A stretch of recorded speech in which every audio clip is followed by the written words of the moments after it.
محمد کے شہر میں سکون پائے.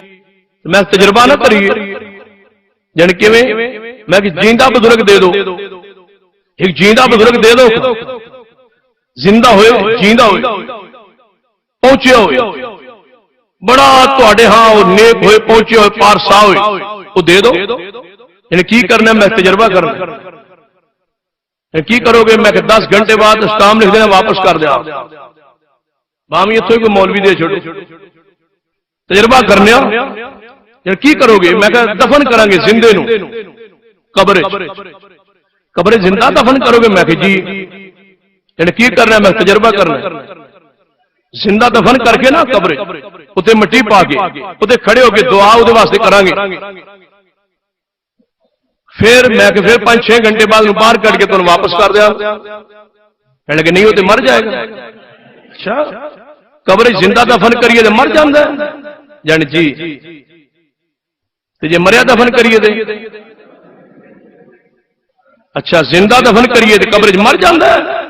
میں کہ میں پہلی دفعہ سنے بس زندہ دفن کریے تو مر جاندہ ہے. میں تو سنیا مرے بھی اتنے جی پہندے نے. یعنی نہیں یہ قبر ایسی جگہ ہے جی زندہ دفن کریے تو مر جاندہ ہے تو جی مریا دفن کریے. میں کہ پھر پاگل خانے تو داخل کرا. مجھے کچھ لوگوں کی طرف سے اعتراض ملا اور آج اس اعتراض کو بہت زیادہ بیان کیا جا رہا ہے. وہ کہتے ہیں کہ تم کہتے ہو کہ ہمارے بزرگ قبروں میں بھی زندہ ہوتے ہیں. کہتے ہیں کوئی زندہ ہمیں دے دو کچھ وقت کے لیے اور ہم اس کو قبر میں رکھیں گے چند گھنٹے اور پھر نکال لیا جائے گا اور اس میں پتا چل جائے گا کہ وہ جو زندہ اندر بھیجا تھا وہ سنتا ہے یا نہیں سنتا. تو میں نے پچھلے سیمینار میں بھی اس چیز کی یہ وضاحت کی تھی کہ کچھ لوگوں نے دین کو سمجھا ہی نہیں اور وہ یہ جانتے ہی نہیں کہ دنیا کے احکام اور ہیں اور برزخ کے احکام اور ہیں. ان کو اس سلسلہ میں خبر ہی نہیں. وہ اصل میں اس دنیا کے حالات کو سامنے رکھ کے دین کو سمجھنا چاہتے ہیں جبکہ برزخ کے معاملے عقل پہ تولے ہی نہیں جا سکتے. ذرا توجہ کرنا. اب حدیث شریف میں ہے کہ جس وقت مومن قبر میں امتحان میں پاس ہو جاتا ہے تو اس کی قبر حد نظر تک کھول دی جاتی ہے. تو میں پوچھتا ہوں اگر عقل کے ترازو پہ تولنا ہے تو قبر کے ساتھ قبر ملی ہوئی ہو دونوں امتحان میں پاس ہو جائیں تو پھر دونوں کی حد نظر تک کیسے کھلے گی؟ ہزاروں ایک قبرستان میں ہیں صالحین بھی ہیں تو حد نظر تک قبر کیسے کھلے گی؟ تو شریعت کہے گی تمہاری جو سوچ ہے یہ دنیا والی ہے. شریعت برزخ کی باتیں بتا رہی ہے. تم چپ کرو شریعت کو مانو. برزخ میں جاؤ گے تمہیں پتا چلے گا کہ قبر کیسے کھلتی ہے. اس واسطے میں اس طبقے کو بتا رہا ہوں کہ لوگوں کو گمراہ کرنے کے لیے تم ہمیشہ یہ صورت اختیار کرتے ہو کہ تم برزخ اور دنیا کو ایک ترازو میں تولتے ہو. جان لو برزخ اور ہے اور دنیا اور ہے. اور اگر اس کی مثال سمجھنا چاہتے ہو اور پوچھنا چاہتے ہو کہ قبر والے کا انداز کیا ہوتا ہے تم زندہ کو قبر میں دفن کر کے حیات ظاہری دنیاوی پر برزخ کو قیاس کرنا چاہتے ہو. میں تمہیں محدثین کے امام سے یہ ثابت کرنا چاہتا ہوں کہ جو ہمارے زندہ ہیں دنیا میں ان کا معاملہ چھوڑو. تم ہمیں کوئی چھٹی نہ دو. ہم جو قبر میں ہیں ان سے یہ ثابت کروائیں گے کہ ان کا انداز کیسے ہوتا ہے. وہ قبر میں رہتے کیسے سنتے ہیں اور کس انداز میں قبر سے وہ اپنی زندگی کا اظہار کرتے ہیں. یہ کتاب الثقات ہے جس میں سیکا راویوں کا ذکر ہے. یہ امام ابن حبان کا وہ مجموعہ ہے کہ جس کی جلدوں کو دیکھ کر حدیث کا معیار معین کیا جاتا ہے. حدیث کمزور ہے یا صحیح ہے اس کے راویوں کی جو پوزیشن ہے ان کتابوں سے یہ کتاب الثقات جیسی کتابوں سے معین ہوتی ہے. اس کتاب کے اندر جلد نمبر 2 پر صفحہ نمبر 32 پر حضرت احبان بن سیفی ان کا ذکر ہے. یہ حضرت احبان بن سیفی کون ہے؟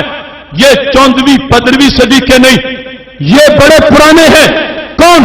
یہ حضرت ابو ذر غفاری رضی اللہ تعالیٰ عنہ کے بھانجے ہیں. یہ حضرت ابو ذر غفاری کے شاگرد ہیں. یہ احبان بن سیفی حضرت ابو ذر رضی اللہ تعالیٰ عنہ سے روایت کرتے ہیں.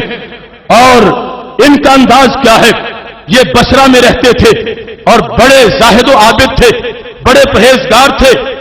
انہوں نے موت کے وقت یہ وصیت کی تھی اوصى عند موتہ کہ وصیت تھی الا اللہ یکفنا فی قمیص مخیط، کہ مجھے سلائی شدہ قمیص میں دفن مت کرنا، مجھے سلی ہوئی قمیص مت پہنانا۔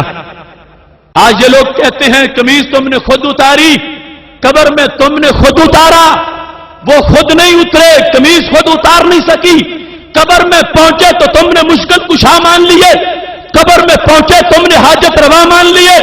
میں کہتا ہوں یہ سند کے ساتھ صحابہ کے شاگرد کا انداز پیش کر رہا ہوں، کتاب مجنو لیلا کی داستان کی نہیں، یہ نقد الرجال کے امام ابن حبان کا یہ مجموعہ جس کے ذریعے سے حدیثیں تولی جاتی ہیں، سندیں چیک کی جاتی ہیں، اس کے اندر ایک عظیم محدث، ایک عظیم ولی کا ذکر ان کے شاگرد جس انداز میں کرتے ہیں وہ تمہارے سامنے پیش کر رہا ہوں۔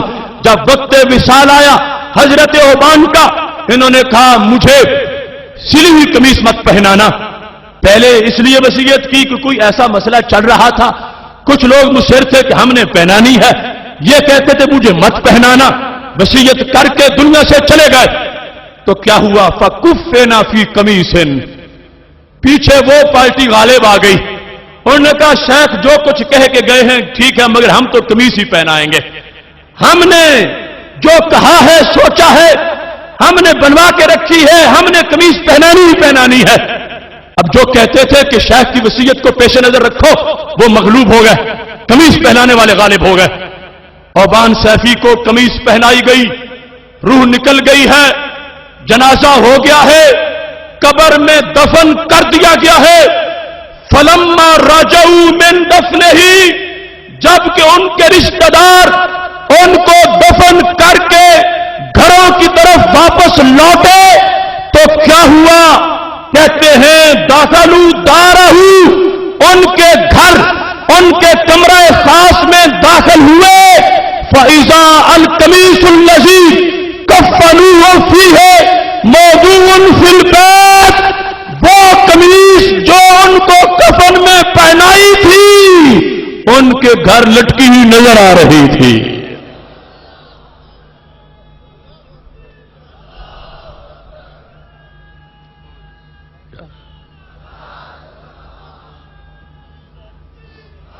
صفحہ نمبر 32، ترجمہ نمبر 205، اوبان سیفی، ان کا وقت وصال، وصیت یہ ہے مجھے سلی ہوئی قمیص مت پہنانا، روح نکلی تو کسی نے پہنا دی۔ میں پوچھتا ہوں ان لوگوں سے جو کہتے ہیں زندہ دو کوئی اپنا بابا ہم رکھتے ہیں قبر میں 6 گھنٹے پھر تمہیں واپس کر دیں گے، میں کہتا ہوں میرے فوت شدہ بابا کا مقابلہ کون کرے گا؟ جن کو قمیص زندگی کے ختم ہونے کے بعد پہنائی گئی، مرضی نہیں تھی کہ مجھے قمیص سلی ہوئی پہنائی جائے، وہ پہنا کے دفن کیا، قبر بند ہو گئی۔ میں پوچھتا ہوں قمیص نکال کے کون لایا تھا؟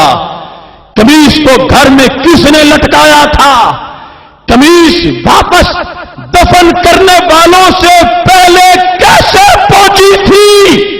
تو میرا قرآن کہتا ہے حضرت سلیمان علیہ السلام کے پاس بیٹھا ہوا اگر کتاب کا عالم وہ ہزاروں میل دور سے تک لا سکتا ہے تو میرے محبوب کا امتی اپنی قمیص بھی گھر میں پہنچا سکتا ہے۔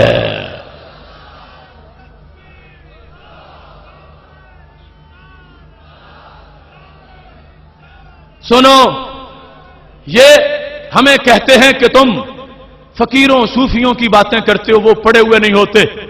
میں نے کہا تمہیں ان کی پڑھائی کی خبر نہیں، چلو اگر تم سند کی باتیں کرتے ہو اور کہتے ہو محدث کا قول ہونا چاہیے، اب جس نے پوری کتاب الثقات لکھی، روزانہ جس کے حوالے پیش کر کے کسی راوی کو کمزور بتاتے ہو، کسی کو ثقہ بتاتے ہو، بات معتبر ہے تو پھر ان کا اعتبار کرتے ہو۔ تو جن کے کہنے پہ حدیث معتبر ہے ان کے کہنے پہ عقیدہ بھی معتبر ہے۔ یہ صحابی کا شاگرد، یہ تابعی، ایک ولی دنیا سے چلے گئے اور قمیص ان کے بدن پر جو تھی